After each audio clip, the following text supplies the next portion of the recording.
Lanhuffaker.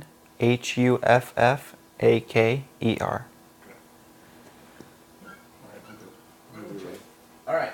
So we'll have you do that one more time, and then we'll have the same thing. And just in case I'm not the one transcribing the interview, but so can you go ahead and say and spell your first and last name again? Dylan Huffaker. Dylnhuffaker. Okay. And you? I am Carrie Huffaker, KerryHuffaker. Okay. So first thing I'd maybe like to talk about is you guys, I understand, went to prom together. Can you kind of talk to me? You asked her.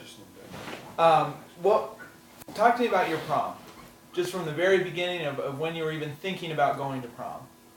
I guess every high schooler thinks, about going to prom. It's like one of the traditions, and so this kind of it hit, and I wasn't able to really understand what was going on, and so when my mom finally let me know that she might not be there for the mother-son dance at my wedding, it kind of hit home and finally hit hard, and so I thought I'd give her the opportunity to. I know she says she doesn't, I don't owe her that, but I did owe her that. And so how did you go about planning it? What went into that? I was just going to do the, like the regular, every high school thing, ask your date, and if she says yes, then go with her. If she says no, then ask somebody else. But I work at one of the grocery stores in town, so I went and I had bought donuts, and I asked them to put, "Will you go to prom with me?" on the donuts. Because when my mom comes out of radiation, that's the only thing she can eat. And so I was like, we have this, and I don't have to worry about going above and beyond. I can just get donuts and she'll be happy. And so I walked in to ask her, and I had left a class early. I left a class early to come in and ask her, and as I walked in, they were in the waiting room, and they were supposed to be in getting her all set up. So I had to jump behind the desk so they didn't see me. But one of the social workers that's helped us with everything, and I love her so much, came in and had saw me jump behind the desk and was just asking me what was going on, and that's what really got it all, the ball rolling. I didn't think about what my mom would wear or anything like that, because it's just when you go on a date you don't worry about it. You worry about what you have, and what, if the other person didn't have what if they didn't have it, then it's no big deal. But she's helped so much. She helped get the dress, helped get a car, the meal, everything. I'm so thankful for her. Well, so you were just coming out of treatment, is that correct? Yes. I mean, so you see your son standing there. What goes through your mind? I didn't see him standing there because I'm walking down the hallway, and my sister, who was actually filming the event, was standing there, and I thought she was on the phone talking about something serious. So I came out and said, "What's going on?" And she just said, "Turn around." And I turn around, and there's my handsome boy standing there with a box of donuts with the lid open. And I walk over, and on each donut is a different word that says, "Will you go to prom with me?"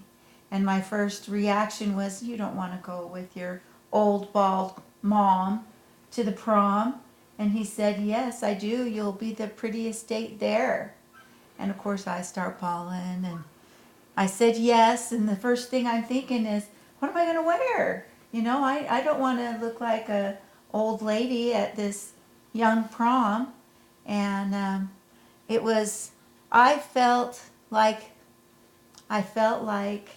it's hard to describe, because here's this 17-year-old boy who, it's his senior prom. He could have asked any of the cute girls at school, and he wanted to take me because he knew that I was concerned about who he was going to dance with at his wedding, when the mom is supposed to dance with the son.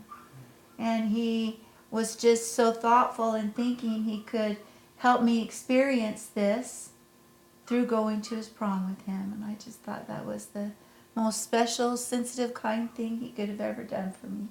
Did it relieve some of the worries you had about him? Absolutely. Absolutely. Because, you try not to think about the things that you're going to miss. You know, I was a late bloomer. I didn't have him until I was 41. I waited all my life for him. And you don't try to concentrate on the things that you won't be there for. And unfortunately, I couldn't stop this one from coming. I just kept thinking, you know, who's he going to dance with? Or who's going to hold his babies when they're born? And who's going to, you know, they're not going to call me grandma because I'm not going to be there. And those were the things I was thinking about. And he kind of latched on to that and ran with it. So. Cool. So you asked, what did you guys do next? Lots of planning, I imagine? No. I thought there was going to be a lot of planning, but the social worker that helped us just did all the planning for us. And it was so relieving not to have to plan it. Because when I went to prom last year, I just kind of went with how it went, and it was fun. It wasn't, you know, it's not like I would do that again exactly. But we went kayaking, it was fun, but to a certain extent, just going like a mile and then being done, it's not very fun. I'm ready to go up and down the river, ready to go. And just not having to worry about arranging dinner or doing all this stuff that stresses you out, you don't have to worry about. I mean, senior year is stressful as it's enough as itself, and then when you add prom, it's hectic. And so I didn't have to plan very much any of it. And so, walk me through that night. What happened?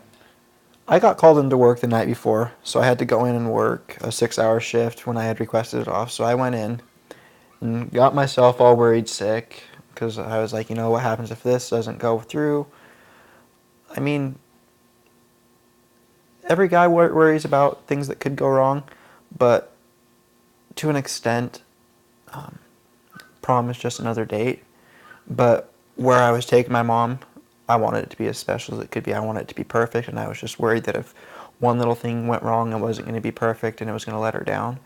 And so I was just stressing. I came home, and I'm like, you know, just give me a little bit of some space. Let me take a nap. Like a little kid, just let me get in a better attitude. Went in, took a nap, and started getting all ready. And then I guess I was still in a cranky mood until my mom said she was ready, and they had me step outside. And I did the old school, you know, go up to the front door, knock on the front door, and see his date. And it took my world and flipped it upside down. I've never seen my mom look that beautiful before. And so it was a total attitude adjustment. And then we went to dinner, and there was a photographer that met us there. Beautiful work. And she took some photos of us, and then we went up and had dinner. And then I guess it was a mother-son date, but it was a little bit more than that. Just a little bit more, you know, special. And then we were able to, once we were done eating, we went and we talked to some people for a little while, and then they drove us over to the school for promenade. And we stood in line for probably 5 or 10 minutes, and then just had promenade, and then we just went into the dance and just had fun. And so, Carrie, you're in the middle of this dance. High schoolers all around. What are you? What are you thinking? You're with your son. Oh my goodness. I was so proud to be with him. Everybody came and introduced themselves and made me feel very, very comfortable. The prom was set up beautifully. It was titled Into the Woods. So there were plants and flowers and bushes around, but lots of places to sit, lots of couches and everything. And I don't know if it's just my age or what, but every time I looked like I wanted to sit down, they would just clear a path and let me sit down, which I thought was very nice. He's missing probably the most extraordinary moment of the night. Unbeknownst to me, he had talked with the DJ, and he asked him to play a song. And the DJ went out onto the floor and asked everybody to please clear the floor. That there was a son who wanted to dedicate a song to his mom. And Dylan took me out onto the dance floor, and they played Garth Brooks, The Dance. And there have been two moments in my life that have bonded us together like no other experience. And the first was the day his dad laid him in my arms for the first time when he was born. And the second was when he took me in his arms and danced that song with me. And those are the memories that are going to be with me, that I will take with me forever.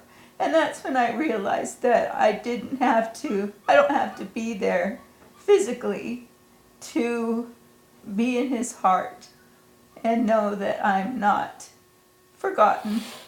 And he'll know that I'm there, and I'll know that I'm there in his heart. Most wonderful part of the whole evening. Yeah, how wonderful. Can you maybe talk a little bit more about, I guess, what memories you hope that night will stick with him and your family and you for the rest of your life? We're kind of a goofy family. We love to laugh. We love to do things together. And I think and one of the more precious things he did that night too was he said, Mom, let's just wait till they crown royalty. I've been asked to a couple of parties, but let's just go home and watch a movie. So we came home at about 10:30. We never did watch a movie because we yapped and talked about what had went on, and then we were so tired, and we just came home and talked, and then went to bed. And I think because Dylan is our only child here at home, we've done so much together as a family, watching movies or something on TV, laughing, running out to get dinner or something like that. Those are the things that I want him to remember. I want him to remember how much we love to laugh, how much we love to celebrate Christmas, even in July, how much we just enjoy being together as a family. And I'm hoping that once he has kids of their own, even though they won't know their grandma, that he'll let them know who I was and what made me happy and what I love to do, and that I would be sitting on the floor playing Barbies or G.I. Joe with them if I could. And I want him to remember how much he was loved and how long we waited for him and how he just completes our family. That's what I want him to remember. That's awesome. It kind of seems like, with your diagnosis and as our family understands, you don't really know. It could be a long time, and it could be several years. You just really don't know. Right. It seems like you guys are getting a lot of memories in right now while you have each other. Is that the case for both of you? Yeah. Absolutely, because it is so up in the air.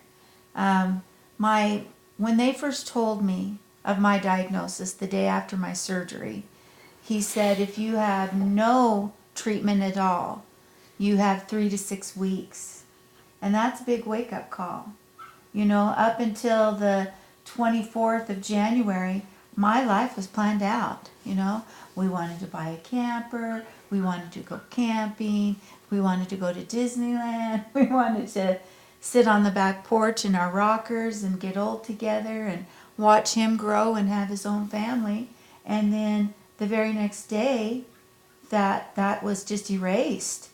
And when they say, okay, don't do any treatment, and you've got 3 to 6 weeks, if you do treatment, you fall into the 90% category that says you have 9 to 20 months. And 9 months doesn't even get me to Christmas. So what I'm trying to do is let go of the past. The past is not going to do me any good. Doesn't matter who hurt me or who I hurt, what bad decisions I made or what was done to me. You just let it go. They're rocks that you carry around, and it's going to interfere with what you're doing today. And I try not to think about the future because the future is going to do the same thing. What if, what if, what if? So I'm concentrating the best that I can, and I'm not always successful at it, but on today, on making sure that the people that I love know that they're loved and appreciated every single day. Every single day. I try to look for the miracles and the blessings in every single day that a lot of us who are in good health and don't have these things to worry about often overlook. You know, we take things for granted. I find myself early in the mornings listening to the birds, and I didn't always hear the birds singing. And at night, when I go to bed, I listen to the frogs and the crickets. And sometimes you just don't hear those types of things because you've got your mind on what's going to happen tomorrow or being upset or mad at somebody who did something in the past. So I'm living today, trying to pack as much life in to today as I possibly can. Yeah. And for you, Dylan, I understand, this can be hard to talk about, and I believe me, I understand completely. But what was it like for you when you heard the news about your mom? It didn't really take effect. I had a student council activity the night that she went into the ER up here in Twin, and so I had gone to that, and I just let my advisor know, I may have to go at a moment's notice. This is what's going on. My mom's in the hospital, and after I got done, I shot over to the hospital and they said that my mom had a brain tumor, and it didn't take effect because at my age I'm Superman. I'm on top of the world. Nothing can bring me down. Until I wouldn't say I'm not a religious person. I'm still trying to figure out everything, but I went into the student council the next day and I just said, this is what's happened, and I stood up in front of everybody and I was just like, please can you keep my family in your prayers? And just seeing all the faces is finally the way people were just, looking at me and seeing what I was going through. They kind of, it finally took hold until, really wasn't until my mom was going through radiation and just seeing how hard it was on her. And I mean, she's beautiful the way she is, but teenage boys don't want to have to see their mom lose their hair. Their hair is a huge part of them. She's always going to be beautiful, but just, having to see that, it kind of just started finally, piling everything in. And then I've been escaping a lot of the emotions and stuff for months and months and months now until Sunday night, Mother's Day. It finally just decided to drop itself all on me, and I cracked. So it's hard to explain, Yeah. I will tell you, we did a horrible thing.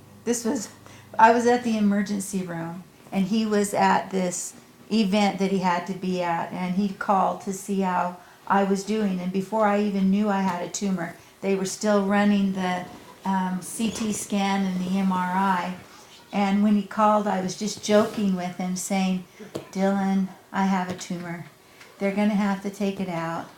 They're going to shave my head bald, and my hair's never going to grow back the same. And every time I pass a microwave, I'm going to pee my pants and forget who I am.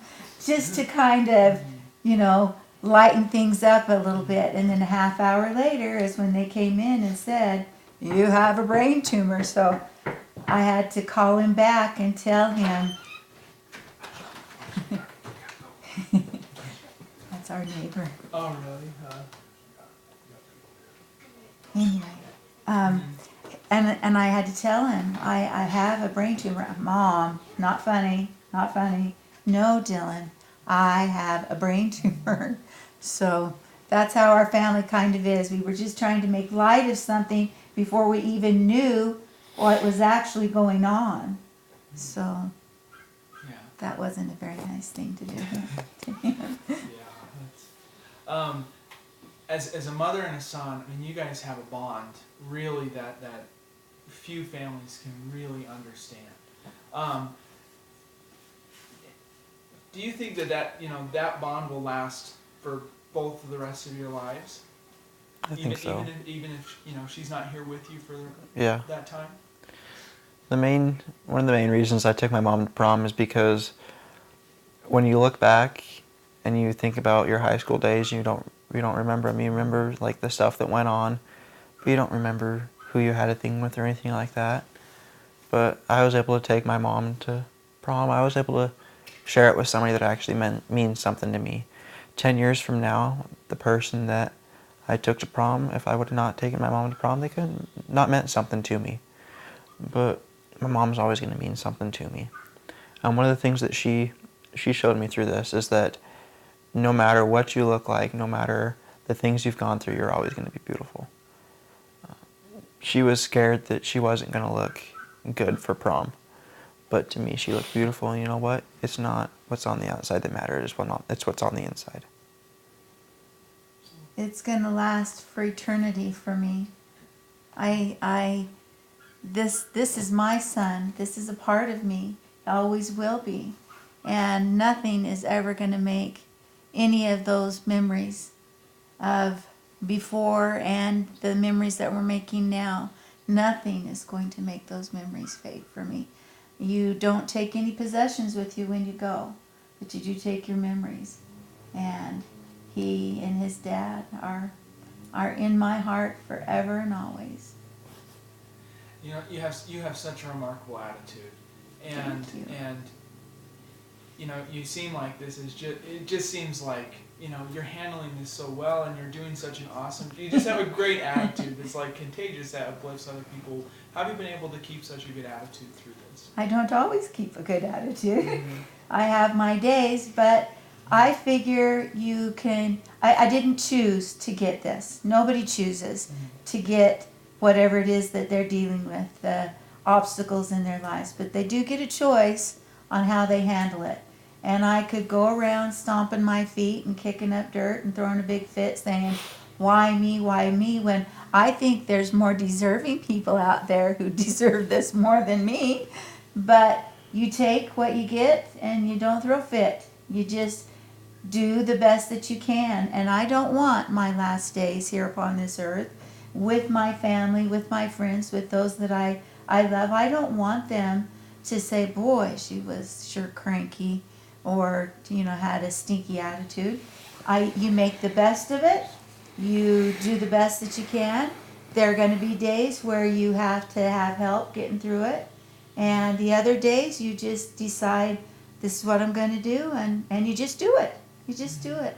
I think maybe that's why I'm doing so well at this point, physically and emotionally, because this is what I've chosen to do. This is the path I've chosen to take. And I want to walk straight and tall, and I don't want to stomp my feet and toss the dust around, because then it kind of obstructs the view of all the blessings that are coming my way. Yeah, for sure. Okay, I don't have any more questions for you, but my last question is always left back up to you guys. You know, tens of thousands of people are going to see your story once we get it all put together. What is the message that you want them to take away from hearing your story?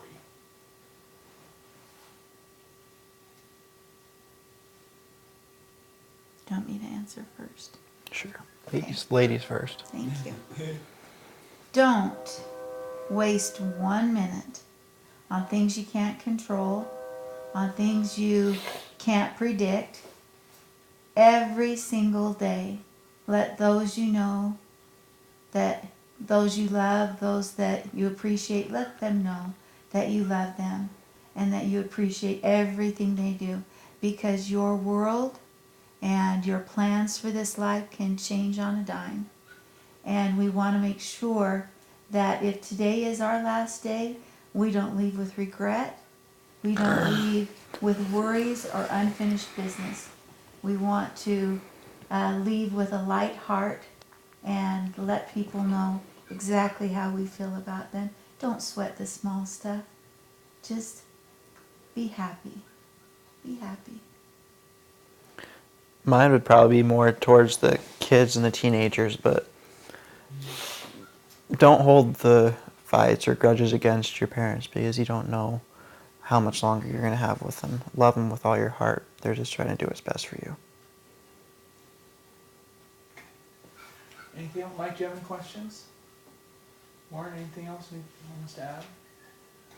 Nothing that I can think